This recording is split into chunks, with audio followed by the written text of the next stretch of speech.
po kami. Miriam College po. And bali ngayon po, we're really focusing sa paggagawa po ng aming album. So abangan niyo po yun. By the end of February, lalabas na po siya. And abangan niyo rin po ang pinakaunang music video namin for Pink. Lalabas na po siya by early Feb po. Abangan namin yung pag-uupan siya. Except Myros, itong tatlong tatanungin ko. Kung halimbawa may nanonood sa ating producer at magpapasexy kayo, halimbawa, Oh no. Oh no, Che. LV movie ang gagawin. Papayag ba kayo? At ang manager ba si Chris papayag? Na makipaghalikan kayo sa kapwa ni lalaki? Ako Parola ito, lalaki sa Parola. Kung ako tatanungin, oo. Kasi, choosy pa ba ako? Hindi naman ako sikat. Ang gusto bigyan. Stepping stone nyo ito para pumasok ka lang na maging artista. One way, di ba? One way. Anyway, mag-vlog na tayo. Saan na tayo matatagpuan? Pwede kayo pwede isalong lahat na po. Go! Ayun na po, pwede niyo pong tingnan ang aming fan page po sa Facebook. Type niyo lang po 1:43 fan page. And skincare sa amin. Saka yung hair shop sa road. Sa Ay, si Myros! Myros, love you!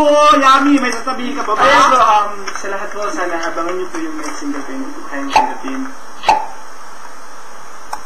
Tapos, syempre po, follow up naman yung album. Sana, kung paano niyo po sinuportan yung Saya and yung Halitin Love Cycle, sana ganun yung gawin niyo sa ilalabas ng bagong album. Siyempre, ito yung pinakabago sa akin. Isusulat na rin ako ng mga kanta ngayon. So, si Myros hindi lang sinigil. Oh, mag-love lang! Muna kailan lalabas sa kanta mo na revival ni April Regino. Ano po? Kailan lalabas? Don't forget. 2043. Sinabi niya namin Yung Young University. Kasi lang, Miriam. Ay, come over! I love you! I love you, tita! Myros, I love you! I love you too, tita. Thank you so much po.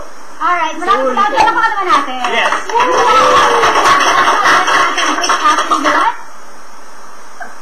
Na kung meron kayo mga kaibigan na gusto sana panoorin itong episode.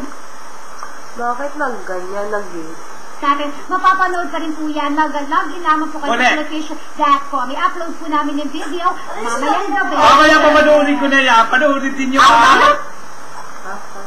Kailangan pong gawin ay i-type nyo lang po sa inyong mga computer ang www.flipish.com at makikita nyo po ang iba't ibang variety ng shows na siyempre Afterlife or Afterlife. Pero siyempre dahil wala na po ayong oras ako po ay magbabago na. Happy birthday na Yuki, sabi ni Maria. Yes, happy birthday Yuki. Ako po ay mga paalam na ako po ang nakapuan.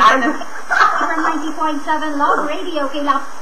Happy birthday kay Yuki. Sa February pa yung birthday niya. Pakinggan po alas 5 hanggang alas 4:30 rin bukas sa may second floor ng SM Marino Festival Mall. Siguro? Di ba?